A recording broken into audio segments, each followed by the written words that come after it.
Hello दोस्तों, हम हैं हड़प्पा निवासी। अभी 2600 BCE का समय चल रहा है। आपके एग्जाम में हमारी सभ्यता से बहुत सवाल आते हैं, इसलिए ये वीडियो ध्यान से देखें। आज से करीब 5000 साल पहले हमारे देश की धरती पर ऐसी सभ्यता बसती थी जो न सिर्फ शानदार शहरों का निर्माण करती थी, बल्कि बेहतरीन नालियां, चमकदार बर्तन और अनोखी मूर्तियां भी बनाती थी। हाँ, मैं बात कर रहा हूँ हड़प्पा सभ्यता की। स्वागत है आपका हमारे शहर मोहनजोदारो में। साल लगभग 2600 BCE है।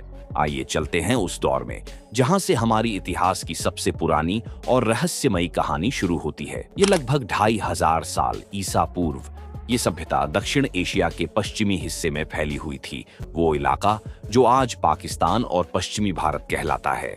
आपको जानकर हैरानी होगी कि सिंधु घाटी सभ्यता उस समय मिस्र, मेसोपोटामिया और चीन जैसी दुनिया की सबसे पुरानी सभ्यताओं से भी कहीं ज्यादा उन्नत थी। सन 1920 में जब भारतीय पुरातत्व विभाग ने यहाँ खुदाई करवाई तो हड़प्पा और मोहनजोदड़ो जैसे दो बड़े नगरों की खोज हुई।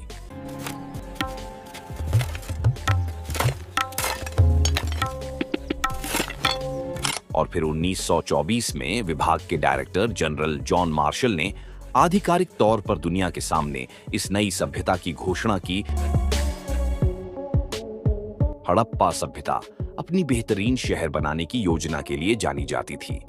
मोहनजोदड़ो और हड़प्पा जैसे नगरों में ऊंचाई पर दुर्ग बने हुए थे, जहां शायद ऊंचे दर्जे के लोग रहते थे। यह है हमारा मोहनजोदारो। पश्चिमी हिस्सा, जिसे हम नगर दुर्ग कहते हैं, ऊंचे स्थान पर बना है। यह है पूर्वी हिस्सा, जो नगर दुर्ग से बड़ा मगर निचले स्थान पर है। यहाँ हम जैसे आम लोग रहते हैं। इन दुर्गों के नीचे ईंटों से बने आम लोगों के घर हुआ करते थे। इस सभ्यता की सबसे खास बात थी ग्रिड सिस्टम, मतलब सड़कों को इस तरह बनाया जाता था कि वे एक दूसरे को सीधी 90 डिग्री पर काटे। देखिए, हमारी गलियां पूरी तरह सीधी हैं और 90 डिग्री के कोण पर एक दूसरे से मिलती हैं। ऐसी व्यवस्था आपको हड़प्पा और मोहनजोदड़ो दोनों स्थानों पर दिखाई देगी। यहाँ बड़े बड़े अन्न भंडार बनाए गए थे।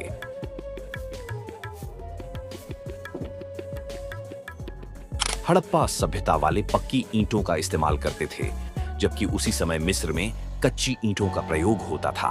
हम मजबूत पक्की ईंटों से घर बनाते हैं। इनके शहरों में नालियों की व्यवस्था बेहद शानदार थी। हर छोटे बड़े घर में अपना नहाने का स्थान और आंगन होता था। कालीबंगा में ज्यादातर घरों में कुएं नहीं मिले। लोथल और धौलावीरा जैसे नगर मजबूत दीवारों से घिरे हुए और हिस्सों में बटे हुए थे। यह है हमारा महान स्नानागार, पक्की ईंटों और जलरोधी गारे से बना। हड़प्पा सभ्यता के लोग कांसे की चीजें ढालना जानते थे। तांबा राजस्थान की खेतड़ी की खदान से मिलता था और टिन शायद अफगानिस्तान से लाया जाता था। बुनाई के काम में इस्तेमाल होने वाले ठप्पे कई जगह मिले हैं। बड़े बड़े ईंटों के निर्माण से हमें पता चलता है कि वहां राजगीर और मिस्त्री वर्क मौजूद था। ये देखो हमारी सील्स, स्टीटाइट से बनी, गेंडा बैल और पशुपति के चित्र। हड़प्पा वाले नाव, मनके और मोहरे भी बनाते थे। मिट्टी की मूर्तियां और चमकदार बर्तन बनाना उनकी खास पहचान थी। सोना, चांदी और कीमती पत्थरों से आभूषण बनाने वाले जौहरी भी वहां होते थे। हम हड़प्पा में ऐसे बर्तन बनाते हैं, देखो। ज्यामितीय डिजाइन और कितने मजबूत। सिंधु घाटी सभ्यता से बहुत ही कम लिखित प्रमाण मिले हैं और जो मिले हैं वो आज तक पूरी तरह पढ़े नहीं जा सके। इसीलिए यह समझना मुश्किल है कि राज्य व्यवस्था कैसी थी। किसी मंदिर के प्रमाण नहीं मिले हैं, इसलिए माना जाता है कि पुजारियों का कोई खास प्रभुत्व नहीं था। कई विद्वानों का मानना है कि हड़प्पा सभ्यता व्यापारी वर्ग के हाथों में थी। कुछ विद्वानों का यह भी कहना है कि वहां कोई शासक वर्ग नहीं था, सबको बराबरी का दर्जा मिला हुआ था। वहीं कुछ अन्य विद्वान मानते हैं कि अलग अलग शहरों में अलग शासक वर्ग मौजूद थे। धर्म, मिट्टी की मूर्तियों से पता चलता है कि लोग पृथ्वी को उर्वरता की देवी मानते थे और उसकी पूजा करते थे। मिस्र के लोग जैसे नील नदी को देवी मानते थे, वैसे ही पुरुष देवता के रूप में मोहरों पर एक 3 सींगों वाला चित्र मिलता है, जिसे योगी की मुद्रा में बैठे दिखाया गया है। उसके चारों तरफ हाथी, बाघ, गैंडा और भैंसा बने हुए हैं। पैरों के पास हिरण है। देखो हमारी ये मुहर, बीच में योगी मुद्रा में त्रिशूल चित्र, चारों ओर हाथी, बाघ, गैंडा, भैंस इस चित्र को बाद में पशुपति महादेव का रूप माना गया। कई पत्थरों पर लिंग और स्त्री जनन अंग के चित्र मिले हैं। मैं मोहनजोदड़ो का पुजारी हूँ। देखिए, मेरे वस्त्रों पर सुंदर डिजाइन और मेरी लंबी दाढ़ी। हड़प्पा के लोग पेड़ों और जानवरों की पूजा भी करते थे। हम पेड़ों और जानवरों की पूजा करते हैं। प्रकृति ही हमारा देवता है। उनके लिए सबसे खास जानवर था एक सींग वाला गैंडा और कुबड़ वाला सांड।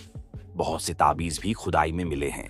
अर्थव्यवस्था, हजारों मोहरों, समान लिपि, वजन और माप की पद्धति से साफ है कि व्यापार इनकी जिंदगी का अहम हिस्सा था। ये लोग पत्थर, धातु, सीप और शंख का व्यापार करते थे। मुद्रा का प्रयोग नहीं था, बल्कि वस्तु विनिमय प्रणाली चलती थी। हमारे बाजार में हम बर्तनों को अनाज से बदलते हैं। देखो, यहाँ सब कुछ वस्तु विनिमय से चलता है। हमारी संस्कृति की जान। अरब सागर के किनारे इनकी समुद्री यात्रा व्यवस्था भी बहुत अच्छी थी। उन्होंने उत्तरी अफगानिस्तान तक अपने व्यापारिक ठिकाने बना रखे थे, जिससे मध्य एशिया से संपर्क आसान हो जाता था। हड़प्पा वाले लैपिस लाजुली मार्ग से भी व्यापार करते थे, जो अमीर वर्ग की पसंद माना जाता था। हम मेसोपोटामिया तक व्यापार करते हैं। अभी हम लोथल पहुंचने वाले हैं। यही हमारा सबसे बड़ा समुद्री व्यापार केंद्र है। अब सवाल ये उठता है कि आखिर इतनी महान और उन्नत सभ्यता अचानक गायब कैसे हो गई। इतिहासकार मानते हैं कि लगभग 1800 ईसा पूर्व के आसपास सिंधु घाटी सभ्यता का पतन शुरू हो गया था, लेकिन इसके कारण आज भी पूरी तरह साफ नहीं है। कुछ विद्वानों का मानना है कि इंडो यूरोपियन जनजातियां, जिन्हें हम आर्य कहते हैं, उन्होंने आकर इस सभ्यता पर हमला किया और धीरे धीरे इसे कमजोर कर दिया।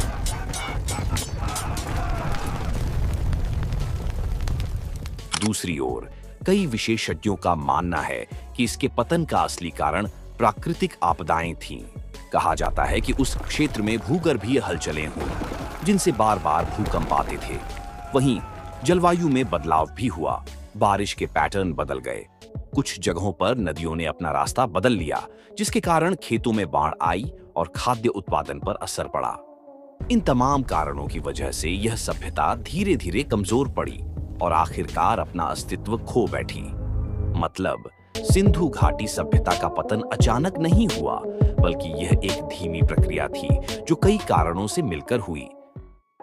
आपको हमारी सभ्यता कैसी लगी? कमेंट्स में जरूर बताएं।